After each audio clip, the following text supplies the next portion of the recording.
Well, perhaps, sir, she's just one of those women who can really spot a bargain. You know, my Aunt Primrose says that any girl can dress like a lady if she has an eye for value. True font of wisdom, your aunt. Well, not according to my Aunt Iris, who has a rather low opinion of Aunt Primrose. Called her a gluttonous imbecile once. Not to her face, but... George, how many aunts do you have?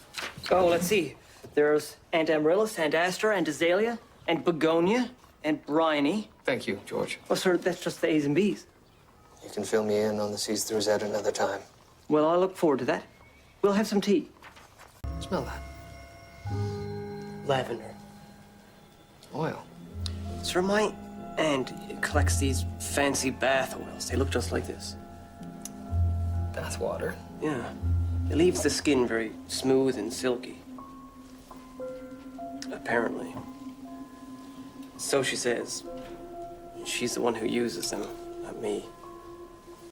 Bath oils. Lavender silk.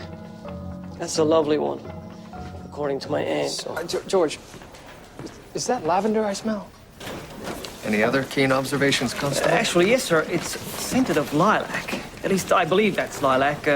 My aunt was very fond of lilac. The Ringling Brothers Circus came through town a couple of years ago, did it not? Yes, sir, it did. I took my aunt. It was a splendid show. Although the elephant did choose an unfortunate time to... Thank you, George. Millions of years ago. Boggles the mind just to think about it, doesn't it, sir? Certainly does. I mean, my aunt believes that the world is 6,000 years old, based on the Bible, of course.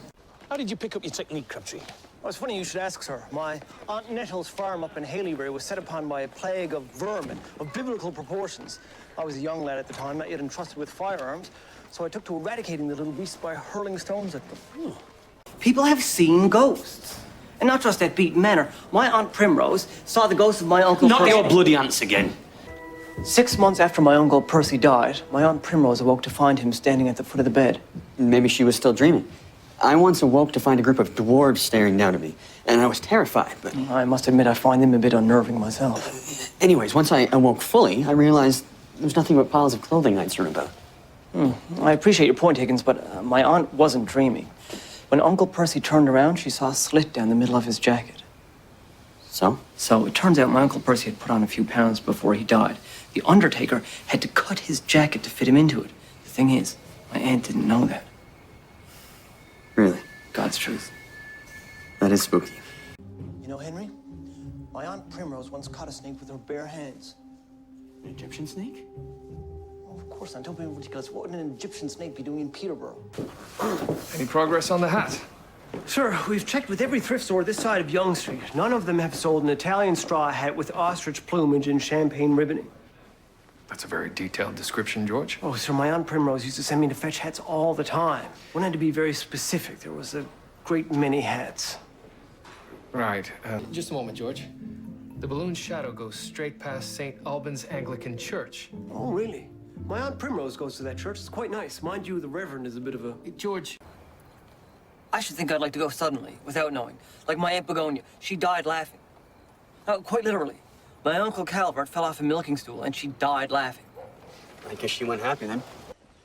That's a nice suit. From Timothy Eaton's, is it?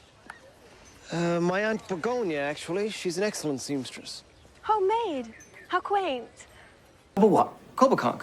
Coboconk. Yes, sir, I believe it means the part of the river where the gull prefers to nest. I used to visit my Aunt Clematis there. She worked in the brick kiln. Crabtree, where the hell is it? Abominable snowman? Sir, that is a fictitious creature. Dreamed up probably by somebody who has seen a Sasquatch. Now, my Aunt Dowling... Well, sir, according to my sources at City Hall... What sources? Sir, my Aunt Petunia works at the lunch counter where the mayor takes his meals. Could common bleach be one of the components? Oh, sir, common bleach can cause plenty of damage. I was once trying to remove a stain from the seat of my trousers. I'd sat in a rhubarb pie that my Aunt Hyacinth baked for my... Take a sniff, George. What do you think it is? Smells like soot. Tastes like soot. You're in the habit of tasting soot? Well, my Aunt Ivy used to lower me down the chimney to clean it. At one point, that was to be my occupation.